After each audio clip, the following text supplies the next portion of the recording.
que más que nada era el tema de poder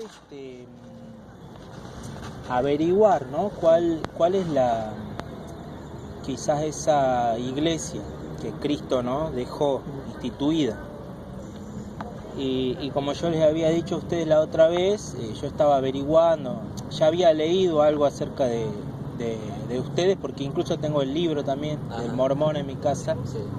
Y había leído algunas cosas, pero bueno, no me había convencido del todo. Y entonces, bueno, por eso es que habíamos tenido esa conversación sobre cuál era la iglesia, ¿no?, que Cristo había instituido.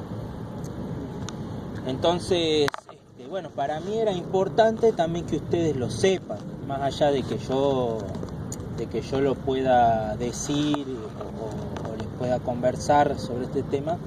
Para mí es importante que ustedes también lo sepan. O sea, lo que dice la iglesia sobre ella misma, o sea, sobre la misma iglesia que Cristo fundó, sobre la misma iglesia primitiva. Entonces, ustedes se basan sus creencias en la Biblia, ¿no? Sí. Sí. Ustedes tienen unas creencias que se basan bien. Bueno, porque si nosotros nos ponemos a ver en la Escritura, Jesucristo dijo a sus apóstoles, ¿no? En Mateo, vayan, ¿viste? Como dice y no quiero olvidarme la cita bien, pero Jesucristo dice: vayan por el mundo y hagan discípulos para hacerme testigos. Y vayan por el mundo y hagan discípulos. Y eso mismo los apóstoles predican en el mundo, y asimismo aquellos que los apóstoles dejan, esas mismas personas encargadas, también era necesario que ellas instruyan a otros. Viste que el apóstol San Pablo, en la carta a Timoteo, capítulo 2, dice que yo a usted Timoteo, Pablo el apóstol deja a Timoteo de encargado, lo deja como obispo de la iglesia, y a este Timoteo le dice: yo te dejo que tú te ocupes de encargar a hombres fieles, a esos hombres fieles. Yo te encargo que vos pongas a hombres fieles, y que a su vez esos hombres fieles que vos pongas instruyan y pongan hombres fieles a su cargo también. Entonces lo que nosotros vemos ahí es que en este periodo se encuentran 4 generaciones. Se encuentra la generación de los apóstoles, la generación de Timoteo, que es la que le sigue, luego la generación del discípulo de Timoteo, que le dice el apóstol Pablo: encarga a hombres fieles, esa generación, y luego otra generación más, porque esos hombres fieles le dijo que encarguen a otros hombres fieles. Tenemos 4 generaciones aproximadamente. Y 4 generaciones podríamos ponerla en un lapso 300 años, más o menos, 350 años. Bien. Nosotros tenemos desde la carta del apóstol a Timoteo, que más o menos se cree que se escribió entre los años 50, aproximadamente. 350 años más son 400 años. Aproximadamente estamos hablando, ¿no? Sí. Del siglo I al siglo V, más o menos al siglo IV, si quieren. Hasta el siglo IV, esos discípulos y ese apóstol con esos discípulos encargaron a hombres fieles, a menos que creamos que la Biblia se haya equivocado, o que el apóstol se haya equivocado en dejar a Timoteo que encargue hombres fieles, y que Timoteo se haya equivocado al encargar ese hombre fiel, y que ese hombre fiel se haya equivocado a encargar el siguiente hombre fiel. A menos que pensemos eso, creemos que esa sucesión tiene que ser inequívoca, tiene que ser una sucesión que haya transmitido la verdad apostólica. Entonces esa verdad apostólica tiene que haberse transmitido a lo largo mínimamente de 4 generaciones, mínimamente. Podemos ver después en los siguientes siglos qué puede haber pasado, pero mínimamente dentro de esa generación. Más o menos San Agustín de Hipona, que fue obispo de Hipona, aproximadamente por el siglo IV nace. Antes de eso, vamos a ver desde el primer siglo, por ejemplo, tenemos a aquel discípulo del apóstol Juan y del apóstol Pablo, a quien se llama Ignacio. Ignacio fue aquel niño, nos cuenta la historia de la iglesia, que Jesús bendijo cuando dijo: dejad que los niños vengan a mí. Dice la escritura que Jesús toma a un niño, lo bendice.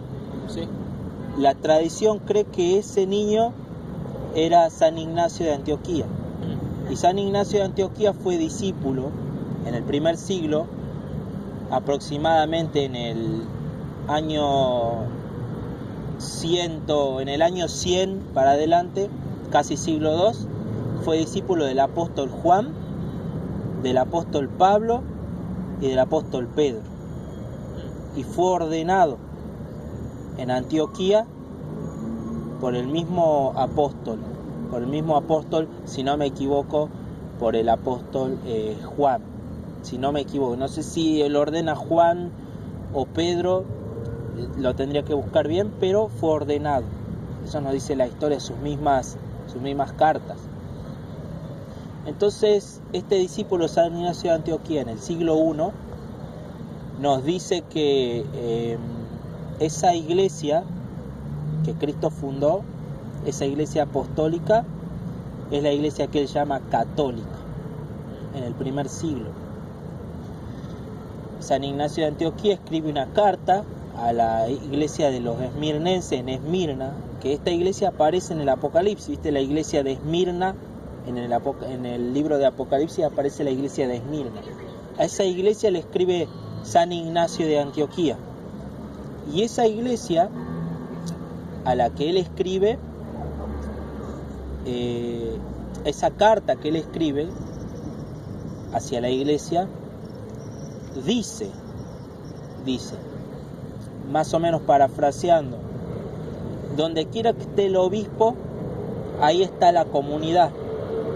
Donde está la comunidad está el obispo. Donde está el obispo, allí está la iglesia. Y esta iglesia es iglesia católica, dice. En el año 100.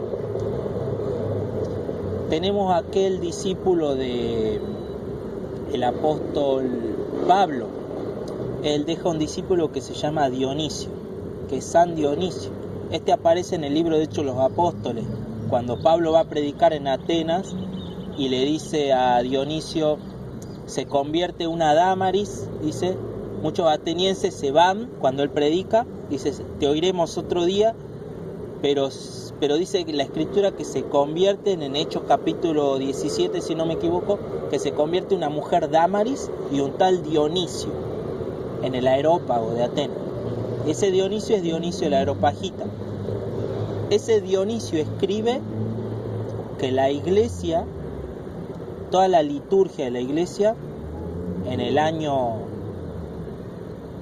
vamos a ponerle antes del año 100, escribe Dionisio el Areopagita, discípulo del apóstol Pablo, que todas las creencias de esa iglesia primitiva apostólica era católica. Todas las creencias eran católicas. Así también después, en el siglo II, en el siglo III, tenemos a San Ireneo de León, discípulo de Policarpo, que a su vez fue discípulo del apóstol Juan. Este San Ireneo de León escribe que la iglesia es católica en el siglo III, en el año 200 y algo. Vamos al siglo IV, más o menos en el 300. San Paciano. San Paciano dice: mi nombre es cristiano y católico mi apellido, dice San Paciano en el siglo IV. O sea que todas esas generaciones que yo le nombré, desde el apóstol Pablo, que encarga a Timoteo, y él a su vez encarga a otros hombres fieles, mínimamente tienen que haber, como había dicho, durado hasta el siglo III, IV.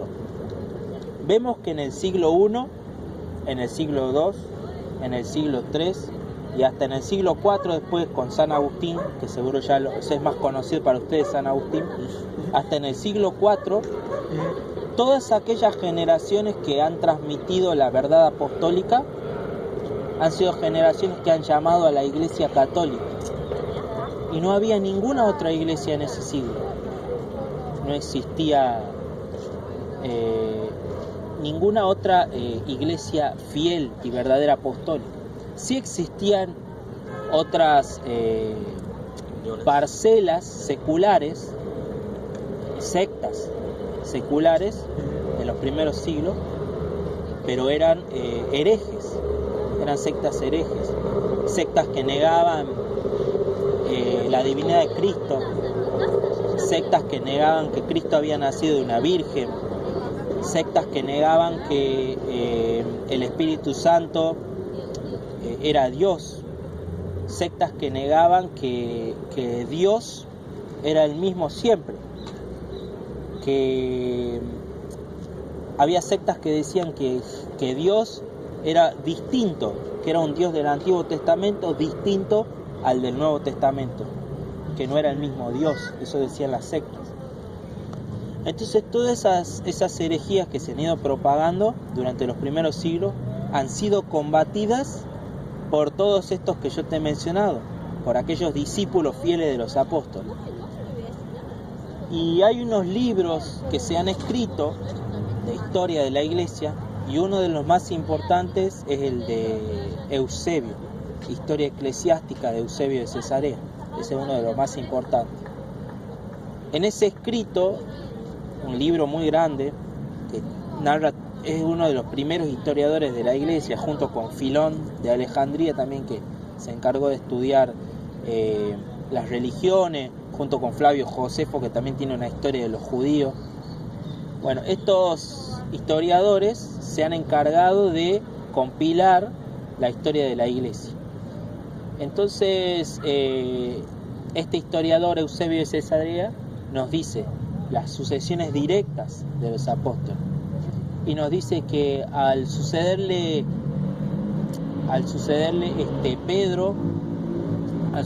a Pedro el episcopado, luego de haberlo dejado Cristo como cabeza de Roma, al sucederle se lo dejó a Clemente.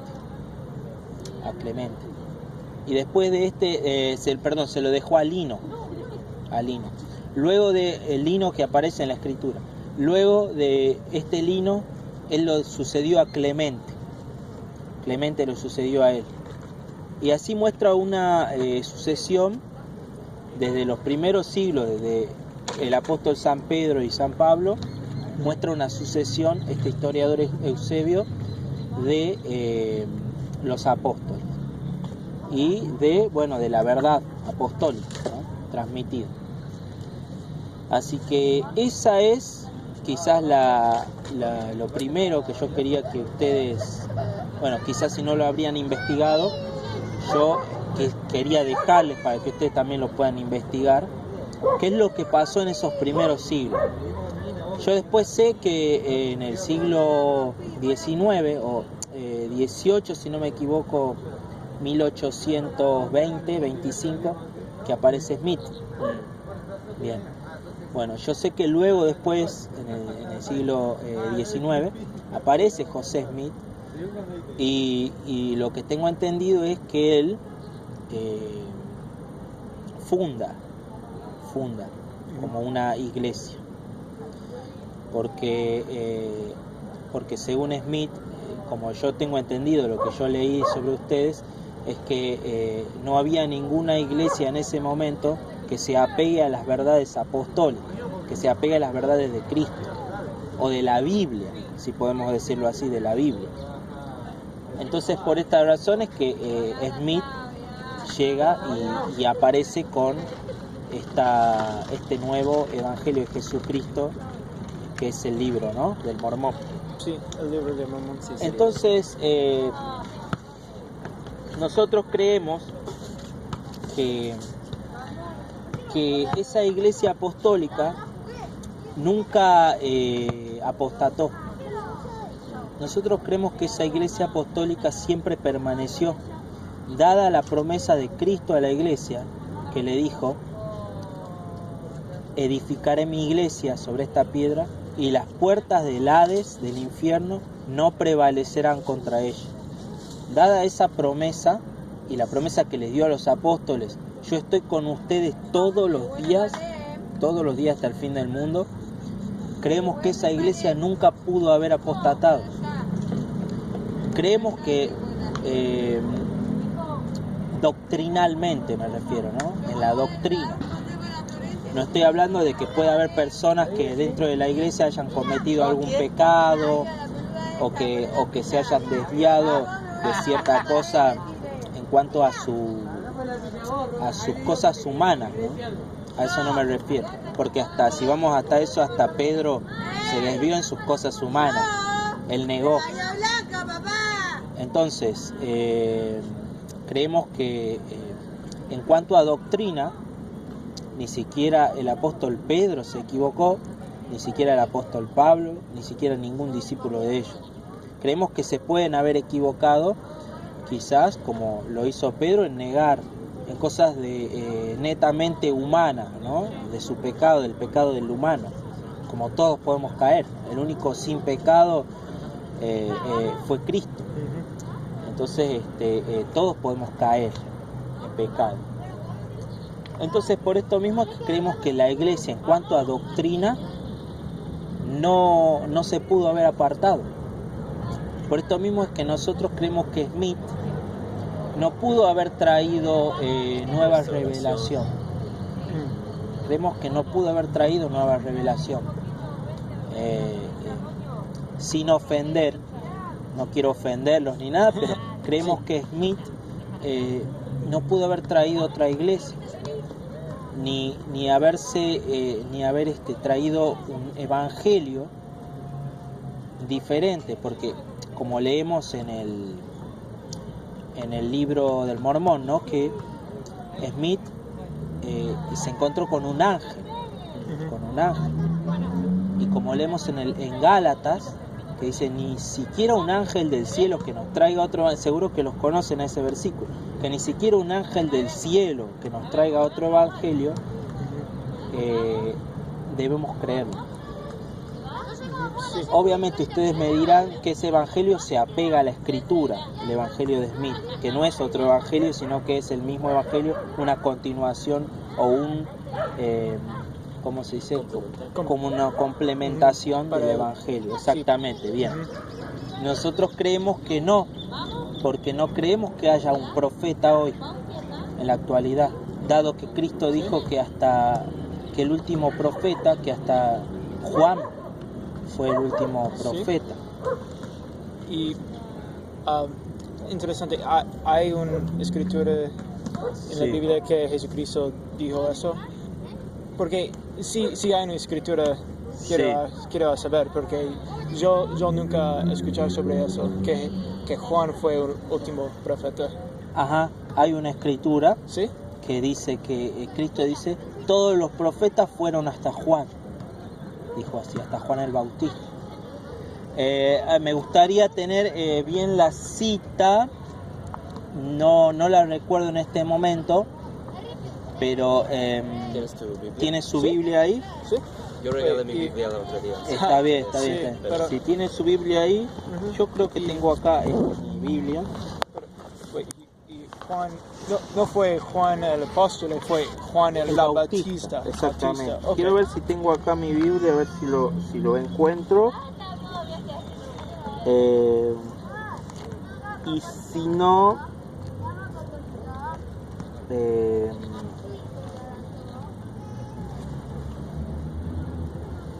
¿usted tiene el celular? como sí. para buscarlo más rápido por ahí.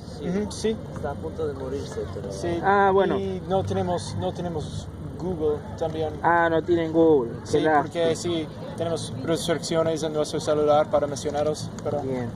tenemos Qué pena que no me acuerdo yo el texto. Biblioteca del Evangelio. ¿En el Nuevo Testamento? Exactamente. Sí. Es en uno de los evangelios. Sí, es en uno de los evangelios, pero no recuerdo ahora bien el texto. Si lo recordaría. Tal vez Mateo.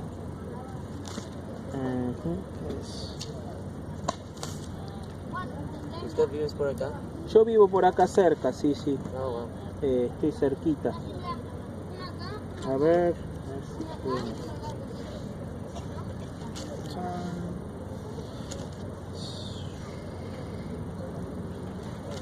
Qué pena que no lo puedo, no lo pude encontrar. Va a ser difícil encontrarlo porque yo no tengo ahora no recuerdo el texto. No, sí, está bien. Pero, bueno, pero hay un pasaje en la Escritura donde Cristo dice que todos los profetas fueron hasta Juan. ¿Sí? Si hubiéramos tenido justo el celular, lo parafraseamos ahí en Google y te sale. Pero bueno, no lo pude encontrar. Y está bien si... Más allá de eso, sí. Y está bien si yo pregunto, usted Sí. le pregunta. Para usted, ¿qué Luego es? te mando la cita por el mensaje, por WhatsApp. Ahí te mando la cita, para la próxima. Bueno. Sí. Y Sí. para usted, ¿qué es un profeta? ¿Qué cosas hace un profeta? ¿Sí? ¿Me entiende? Bien. Sí. Bueno, nosotros vemos en Deuteronomio qué es lo que nos dice la Escritura sobre los profetas. Dice Deuteronomio, si no me equivoco, 18:20, que si un profeta habla en nombre de Dios y esa profecía no se cumple, entonces no viene de parte de Dios esa revelación. Yo creo que un profeta, según lo que nos dice la Escritura, es alguien que trae una revelación de parte de Dios y que esa revelación se cumple en el tiempo. Y además de que se cumple, es una revelación que es inspirada por Dios. Sí. Por lo tanto, si esa revelación es inspirada por Dios, tiene que cumplirse. Si no se cumple, es un falso profeta. Sí. Y otra pregunta. Sí. Si el libro de Apocalipsis, ¿sí? Sí. ¿Sí fue revelación de un profeta? El libro de Apocalipsis es una escritura que contiene profecías. Contiene profecías que se cumplieron en un tiempo y que se van a cumplir. Contiene profecías que se cumplieron ya para nosotros, para la Iglesia Católica, creo que se cumplieron, y profecías que todavía falta cumplir, como es la segunda venida de Cristo. Sí, pero... Así que creo que Juan, el que escribió el texto, es un apóstol que fue inspirado por Cristo. ¿Pero no fue un profeta? Por lo cual, no, fue un apóstol de Cristo. Por lo cual, esa inspiración que tuvo va a cumplirse. Se cumplió en el Apocalipsis y va a cumplirse en el final de los tiempos. Pero él no fue un profeta. Justamente porque Cristo mismo lo dijo en este versículo que te digo que no lo pudimos encontrar, que esos profetas fueron hasta Juan el Bautista. Juan el Bautista anunció la última profecía. Juan el Bautista anunció esa profecía del Salvador.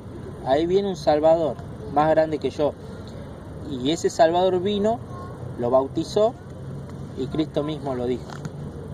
Así que es una pena que no tengamos el verso para que lo leamos en su contexto, pero después se lo voy a mandar.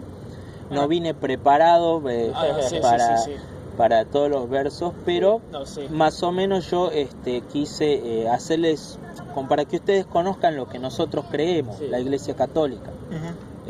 Yo he leído sobre los mormones, sobre la Iglesia de Jesucristo, del Santo de los Últimos Días, he leído, yo he entrado a su página, tiene una página en internet donde sí. tienen preguntas y esas. Bueno, yo he entrado, me he puesto a leer, a investigar el año, donde Smith recibe esto. Y he visto que en el libro también él dice que recibió del ángel. Cuando yo digo lo de Gálatas, cuando le digo esto de Gálatas, creo que ese ángel que le reveló no pudo haberle revelado un nuevo evangelio o un complemento del evangelio, ¿no? Entonces, la realidad es que creo que no pudo haber habido. ¿Por qué? ¿Cómo? No hay problema, ¿no? Sí, no hay problema. Podés conversar. ¿Vos sos de alguna religión? Cristiano. Bueno, pero los herejes también se llamaban cristianos en el primer siglo. ¿Ah? No, estaban en el primer siglo también. Los ebionitas, por ejemplo. Los nicolaitas. Y bueno, pero son herejes. Se desviaban de la verdadera iglesia.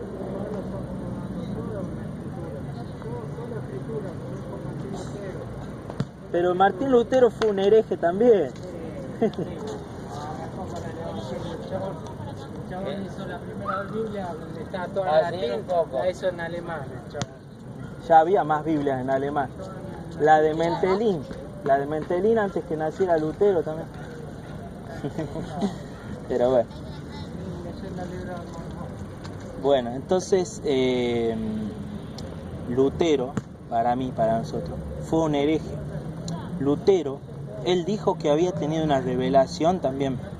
Lutero dijo en el siglo XVI que él había tenido una revelación, que Dios le había dicho que debía restaurar, reformar la iglesia. Y Lutero hizo eso. No reformó la iglesia, obviamente, pero se separó, se dividió de la iglesia. Yo sé que Smith tenía su familia que era de, si no me equivoco, de la religión, si no era episcopal, no me puedo acordar, metodista. El padre de él o la madre era metodista. Sí. Luego él después creo que empezó unas reuniones con los metodistas hasta que, si no me equivoco lo que leí, hasta que como que fue expulsado de los metodistas. Pero él ya venía con una influencia protestante, diferente a la de la católica. Si Smith hubiera quizás nacido o no hubiera tenido esa influencia quizás protestante, quizás hubiera estoy diciendo una, ¿cómo se dice? Estoy pensando qué es lo que pudo haber pasado, ¿no? Si hubiera tenido otra influencia, quizás católica, ¿no? Entonces, Lutero, él estaba en la iglesia, él se había hecho monje de la iglesia católica, y bueno, él tuvo una revelación, según él, de que Dios le había dicho que tiene que refundar la iglesia, reformar. ¿Por qué? Porque la iglesia estaba pasando un periodo un periodo difícil, de prueba, de a veces malos obispos, malos sacerdotes. Entonces dice que Dios le dijo que tenía que refundar la iglesia. Bueno, Lutero se separó, fundó luteranos, el movimiento del luteranismo, y así después se dividió en miles de otras denominaciones, como el calvinismo, Zwinglio y todo lo que ya conocemos de que se dividió. Pero antes, por 16 siglos, hasta el siglo XVI, la iglesia mantuvo una unidad, casi siempre. La única, quizás, el único cisma, se puede decir, el del siglo XI, del siglo XI con la iglesia de Oriente, con la iglesia que se llama ortodoxa hoy. pero mantenían los sacramentos de la Iglesia Católica, todos los sacramentos. Entonces por 16 siglos casi hubo una unión, y de hecho la hubo en toda la cristiandad, de hecho que se llamó cristiandad hasta el siglo XVI, toda Europa se llamaba cristiandad. Un gran historiador, Belloc, dice que Europa era la fe y la fe Europa, porque toda esa Europa era cristiandad, hasta que luego de la Reforma Protestante se empezó a dividir Europa en religiones políticas y religiones estatales de estados, como en Alemania, Holanda y así, y Francia, o Inglaterra con Enrique VIII.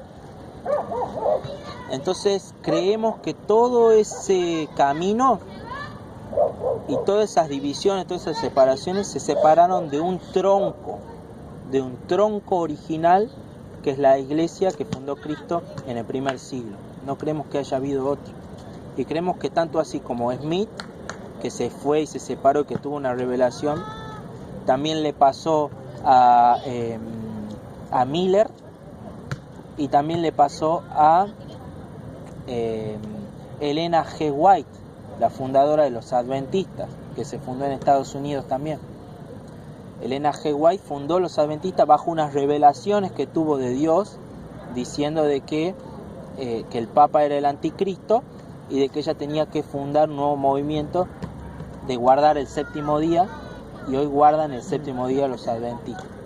Entonces creemos que todas esas, y los testigos de Jehová les pasó lo mismo. Russell empezó con un estudio de la Biblia, del Apocalipsis y de las profecías, y fundó los testigos de Jehová también en el